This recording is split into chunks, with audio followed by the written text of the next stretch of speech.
আসসালামু আলাইকুম রহমতুল্লাহ।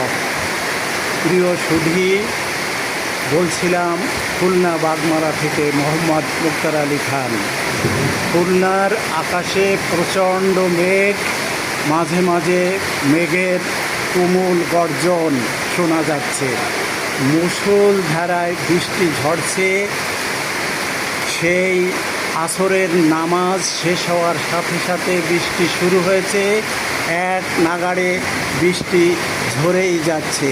আল্লাহর এই রহমতের পানি যতক্ষণ ঝরবে, এই খুলনাবাসী ততক্ষণে তাপদাহ থেকে যে অমানবিক কষ্ট পেয়েছে তার থেকে কিছুটা হলেও নিষ্কৃতি পাবে ইনশাআল্লাহ।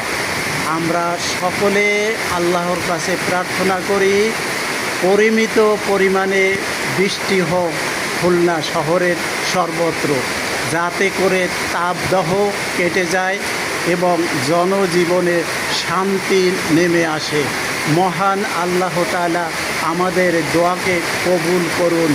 অতি বর্ষণ যা দেশ ও দশের এবং ফসলের ক্ষতি সাধন করে, এমন বৃষ্টি থেকে তিনি আমাদের হেফাজত করুন।